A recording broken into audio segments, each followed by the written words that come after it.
That was incredible, absolutely incredible. When I'm listening to that, though, I'm thinking about your pitch last year. It's a bit different. A little bit. So Yeah. what's the journey been like? So I did start making that one, and basically what happened was I got sidetracked by what was happening, basically. So it was the first thing I did after winning the pitch. And Chloe was like, let's go to this thing. Chloe, you here? Yeah, she's here somewhere. There she, hi. Let's go to this meeting for this environmental group. And got there, it's like, and then I sort of was like, okay, this is who I've got so far. And I stuck with it. And then I was just like, what is the problem here? Like, really, what is the problem? And then it kind of, as time went on, it kind of became more obvious, like, that's what I wanted to make the thing about. And then it was also the thing that wasn't at the time being talked about. It's talked about a lot now. But, you know, a year ago, people were just like, let's save the planet, like, regardless of anything. So you were trying to follow in the footsteps of your ancestor, potential ancestor, and being an activist. Are you an activist now? Yes. Hey. Yeah. What's the result?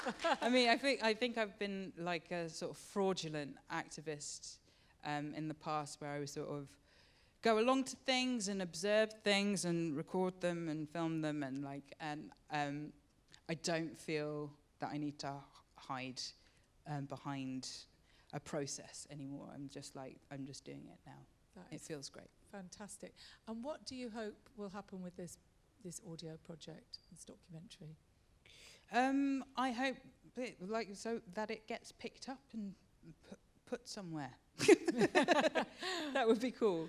But yeah, it's just such a joy to be able to make something that's fully funded and with no pressure and no obligation, and just to make it freely as it comes. And it felt really great, and particularly great to be able to work with Axel, who basically took a thing that was like quite good or fine and just made it like a billion times better. And so gave us a fantastic performance. Oh, yes. So we've only got a short amount of time, but I'm sure there are questions in the audience. So if anyone has any questions, yes, there's a guy just there.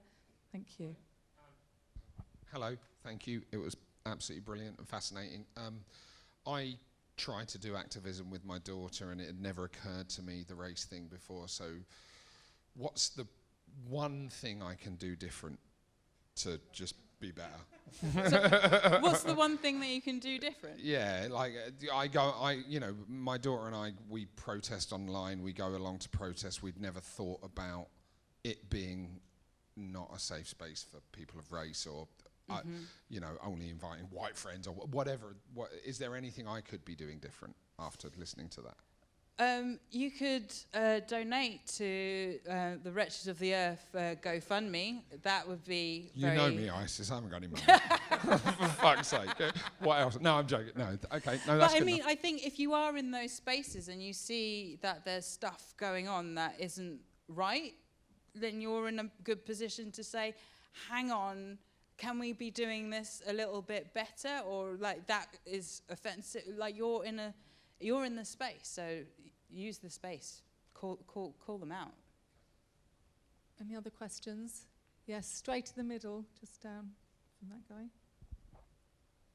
Thank you so much. It was absolutely amazing. I have a question for you, because I know that in your work, in your past work, you often, you say it yourself, that what makes you being crap at being black is also that you identify as pretty much middle class. So I would like you to tell me a bit more about the intersection of the race and class in your research, in your making of this project. Did you think about your experience as a black person in these spaces, but someone who could get along with middle class white people? Thank you. As someone who could get along with middle class white people? Well, yeah. I mean, like, I think if I understand the question right, you're saying I'm middle class, and which is true, but it. That's what you said in your document. Yeah. That, like, in theory, I interviewed another person who is an Extinction Rebellion member, who is a black woman, and who was also like I'm middle class. I went to public school. I'm completely comfortable in this sort of space. I think there is a degree of that, but that's not for me. I think, yeah. Any other questions? Yes, the lady in white, middle. Hi, Isis. Thank you for that. It was amazing. It felt like something actually I really wanted to hear. And I was just thinking about being down in Westminster last week for the protests and just a lot of white people outside the House of Parliament. But the question I have for you was about the process of making the documentary. You obviously came with the pitch for Whickers last year and then went off to that meeting. Was there like a period where you just didn't really know what this was going to be and you were trying to work it out? And how was it you got to that point where you realised what it was and you decided this was what you were going to make? Oh yeah, totally. It was. I think it was about sort of February, March that I was like, I think this is what it's going to be about, because no one's really talking about this, and this is the thing that's kind of bugging me about being in these spaces. And I'd also very early on got the first protest scene with that moment in it. Actually, the person who gets on the podium and says, we're working on our, diversity issue, is Gail Bradbook, who started XR. So it's like, this is like the absolute beginning where they're just sort of going, we're doing this and we know we've got a problem. And, here we are nearly a year later and it's like, oh, we haven't quite solved that fully. So... so I would say, sorry, to answer your question, about like February, I think I knew. Any other questions? Yes, guy at the back.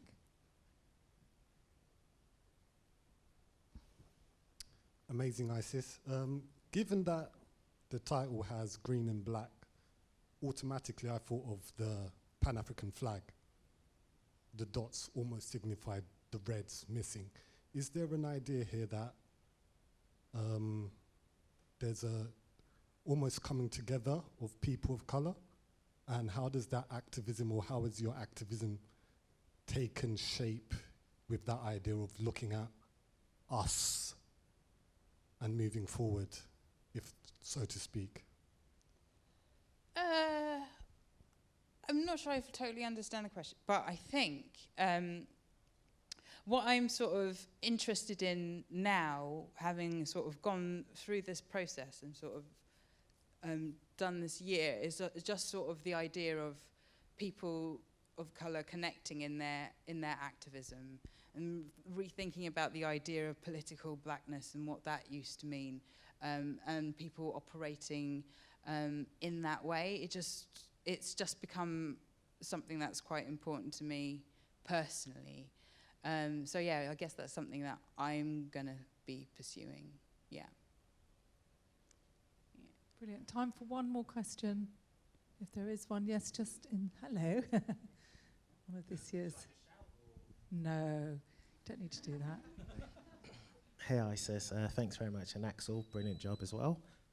Just curious, do you have any pushback from people of colour within the green space?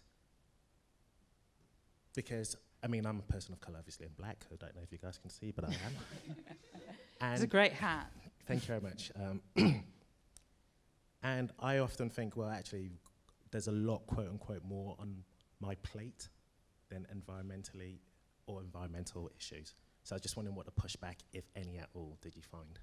I think that there has been one of the things Amani says, we took it out, was about the what was happening was being part of Black Lives Matter, and she was surprised that some people of colour were like, what are you doing? Because they were being, arrested and for environmental campaigning, and people didn't always think that it was the right thing to do on that subject. It didn't make for some people it didn't make sense. But I personally think that Black Lives Matter UK were ahead of their time in terms of like bringing these issues together, like sort of social justice issues and environmental issues are one and the same. So yeah, there is some resistance a bit, but I think we're getting to a point where people are opening up to not siloing these issues up in the same way. Did you go back to XR at all, and see where they've got to recently? I did. I went to that protest with XR Youth, and I spoke to those guys there because to me they kind of feel like the most interesting and the most they're creating a space that I feel like I could be in, but I'm too old, you know. But I think there is definitely something. There's something there, and you know, like when I have interviewed some members of XR who are of colour, like they were talking about the issues that they have, rubbing up against the older XR members who are predominantly white and having to like explain things and call them out and things like that. And it's like, I mean, it's just like, you don't want to, what kind of an existence is that when you're constantly having to explain to older white people why you don't want to get arrested, or why what they're doing is racist, whether they mean it or not. It's just like, what are you doing? It's like, no. Well, no. I think you're an amazing flag bearer for Whickers Funding Award, and you know, the first one, you know, to take off in this way. And you know, I want to thank you for all you've done. Also, the fact that you've tried to do things so differently, and I look forward to seeing how you progress, and I know you will, in this world of audio wonderfulness. And thank you very much for today. Thank you.